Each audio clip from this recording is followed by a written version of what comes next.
¿Qué tal? Bienvenidos nuevamente a este espacio de el estudio diario de la Palabra de Dios en el programa de Reavivados por su Palabra, que consiste en el capítulo diario todos los días. Hoy toca el capítulo número 3 del libro de los Hechos. Gracias por acompañarnos, gracias por seguirnos. Quédese hasta el final de la lectura de esta mañana. Vamos a orar y vamos a pedir la bendición de Dios e inmediatamente leeremos el capítulo número 3 del libro de los Hechos.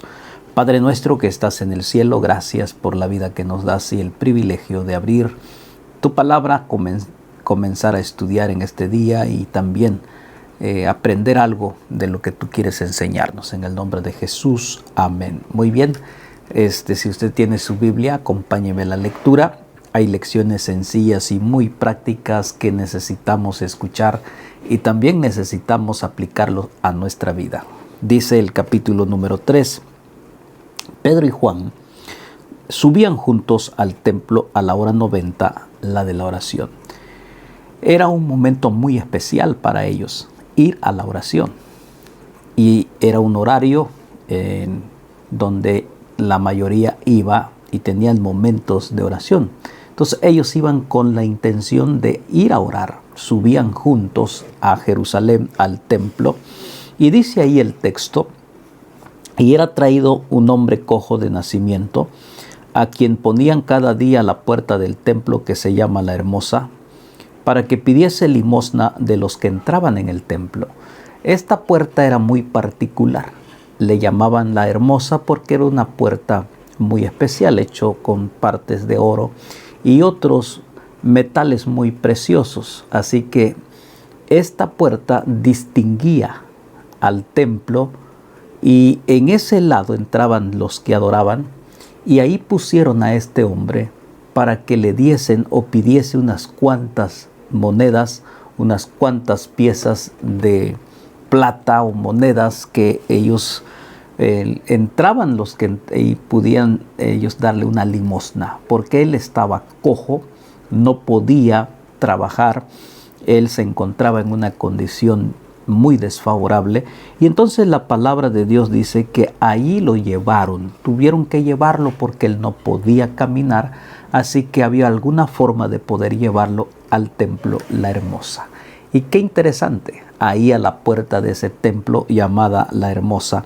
Entonces, dice el versículo 3, dice, cuando vio a Pedro y a Juan que iban a entrar en el templo, les rogaba que les diese limosna. Cuando vio a ellos dos que iban a entrar al templo, pues él extendió su mano pidiendo limosna como solía hacerlo a todos los que entraban.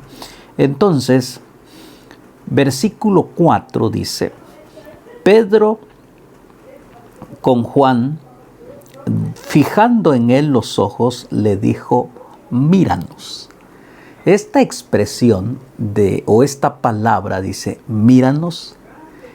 El cojo, el hombre que estaba cojo, pensó que iba a recibir en ese día una limosna mucho más abundante de lo que le daban.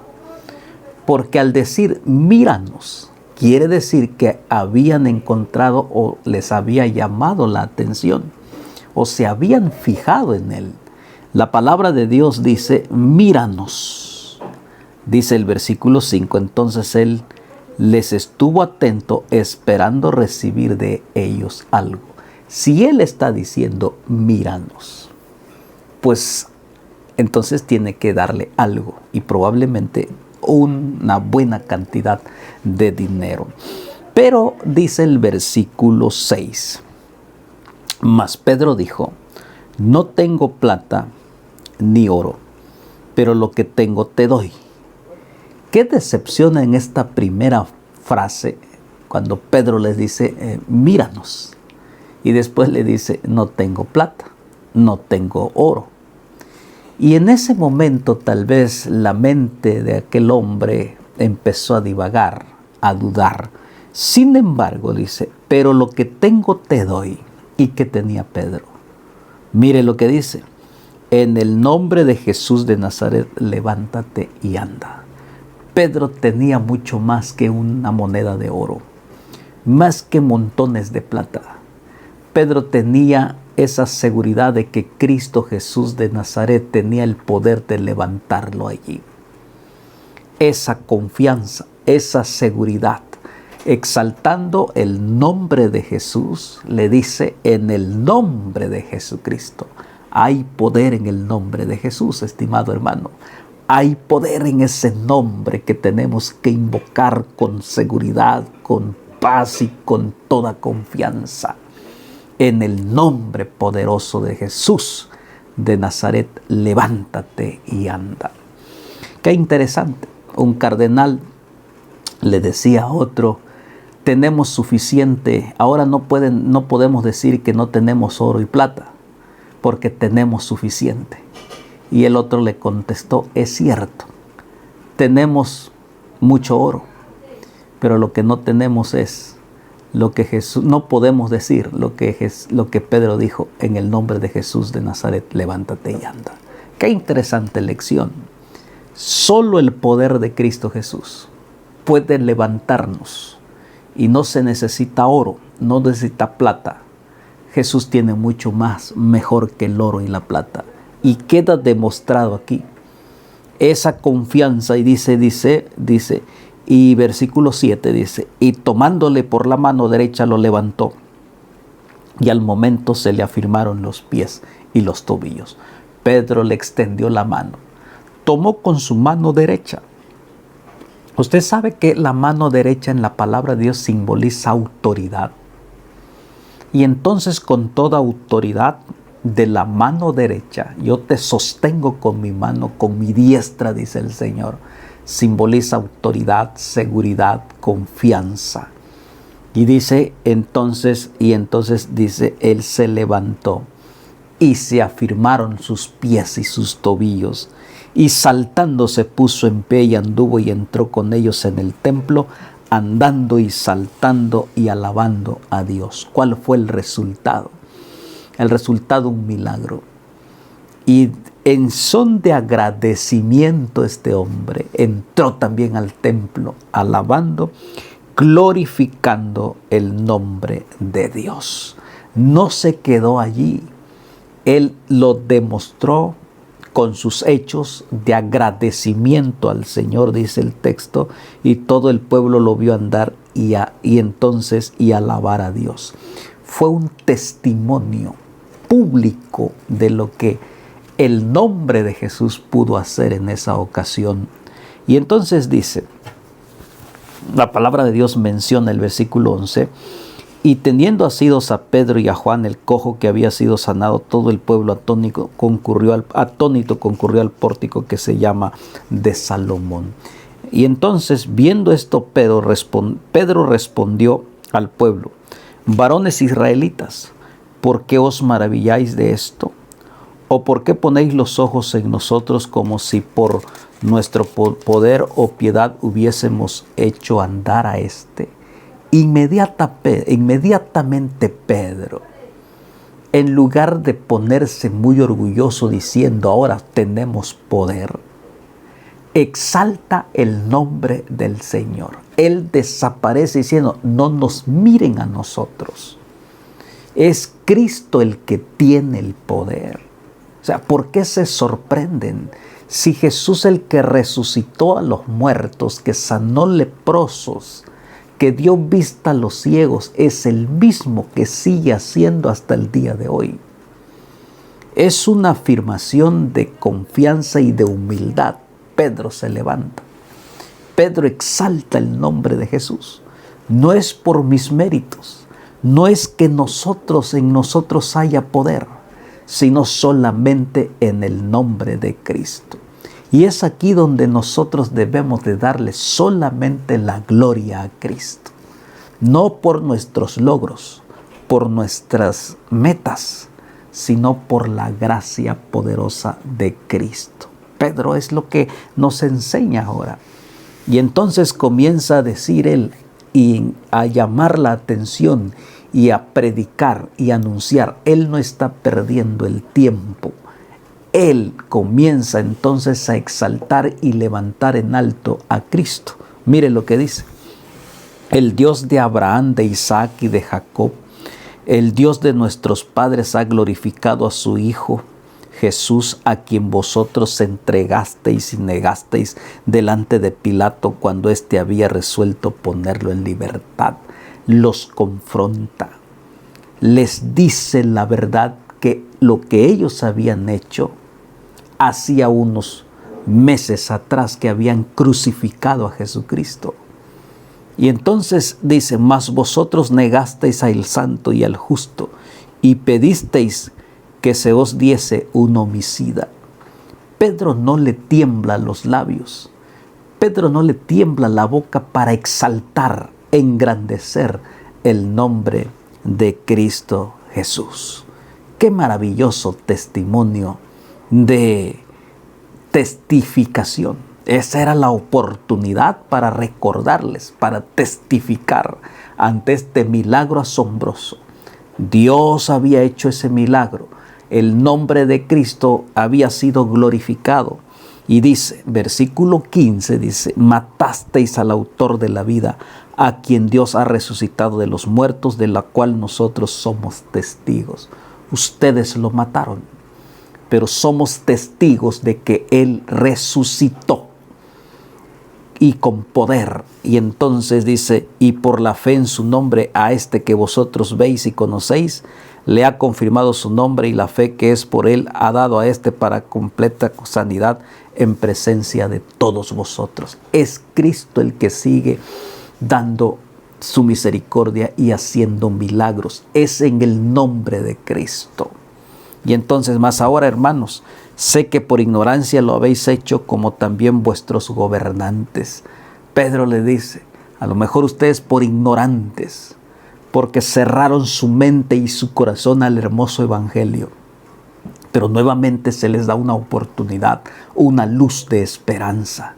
Y entonces dice: pero Dios ha cumplido así lo que había antes pronunciado por boca de todos sus profetas, que a su Cristo había de padecer.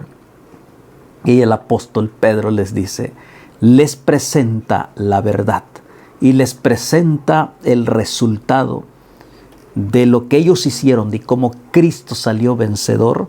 Así que les dice: arrepentíos y convertíos para que sean borrados vuestros pecados, para que vengan de la presencia del Señor tiempos de refrigerio. Quieren tener paz. Su conciencia los está hiriendo, les está recordando, les está lastimando. Bueno, tienen que tomar una decisión: arrepentimiento. Arrepiéntanse, dice, y conviértanse. Tienen que ir las dos. No pueden ir separados. El arrepentimiento y el convertimiento. Tengo que convertirme en el nombre de Jesús. Tengo que arrepentirme. ¿Para qué? Dice el texto: para que haya refrigerio. Refrigerio quiere decir tranquilidad, paz. Todos esos pecados que tú tengas, entonces si vienes y te arrepientes al Señor, encontrarás paz. Mi paz os doy, mi paz os dejo, dice Jesucristo. Son tiempos de refrigerio. El pecado nos trae inseguridad. El pecado nos trae la separación total. El pecado nos trae dolor espiritual, soledad, ansiedad. Y entonces el momento de arrepentirnos, dice que trae refrigerio, trae paz en Cristo. El que está en Cristo, nueva criatura es. Este es el evangelio que el apóstol Pedro nos enseña. Y entonces dice: y el que envía a Jesucristo, que os fue antes anunciado, a quien de cierto es necesario que el cielo reciba hasta los tiempos de la restauración de todas las cosas, de que habló Dios por boca de sus santos profetas, que han sido desde tiempo antiguo. Versículo 22. Porque Moisés dijo a los padres: el Señor vuestro Dios os levantará profeta de entre vuestros hermanos como a mí. A él oiréis en todas las cosas que os hable. Y toda alma que no oiga a aquel profeta será desarraigada del pueblo. Versículo 24. Y todos los profetas desde Samuel en adelante, cuantos han hablado, también han anunciado estos días. Vosotros sois los hijos de los profetas y del pacto que Dios hizo con nuestros padres, diciendo a Abraham: En tu simiente serán benditas todas las familias de la tierra. Y esto se cumple en Cristo Jesús. En Cristo Jesús son benditas todas las familias que deciden aceptar, que deciden arrepentirse, que deciden convertirse de corazón al Evangelio, a Cristo. Y versículo 26 dice: a vosotros primeramente Dios, habiendo levantado a su Hijo, lo envió para que os bendijesen, a fin de que cada uno se convierta de su maldad. El propósito de levantar a Cristo, estimado amigo, estimado hermano, el propósito de que Cristo, el propósito por el cual Cristo vino a este mundo es para recibir bendición. La bendición del perdón, de la restauración, de la salvación, lo que está diciendo aquí. Pero tenemos que convertirnos de nuestras maldades, de nuestros pecados, tomar esa decisión. Por eso Pedro les está hablando: ustedes que crucificaron, ustedes que lo golpearon, ustedes que lo abofetearon, lo escupieron, gritaron maldiciones, arrepiéntanse para que tengan paz y tengan refrigerio en su mente y en su corazón. Ese mismo mensaje es para ti ahora, porque muchas veces seguimos negando a Jesús o sigues negando a Cristo, y entonces estás en oscuridad. Al levantar a Cristo, ves a Jesús y te arrepientes, te conviertes, entonces viene la bendición del perdón, de la vida eterna, porque Dios levantó a su Hijo, lo exaltó, para que tú y yo seamos exaltados en Cristo también. ¡Qué bendición! Este capítulo del libro de los Hechos número 3. Gracias por seguirnos. Mañana continuamos con el capítulo número 4. Jehová te bendiga y te guarde. Jehová haga resplandecer su rostro sobre ti y tenga de ti misericordia. Jehová alce sobre ti su rostro y ponga en ti paz. Padre, gracias por tu palabra tan sencilla, Señor. Ayúdanos a creerla y a vivirla en nuestro diario vivir, Señor. En el nombre de Jesús. Amén. Dios te bendiga. Suscríbete al canal, toma acción, comparte también y seguimos con la lectura el día de mañana. Bendiciones.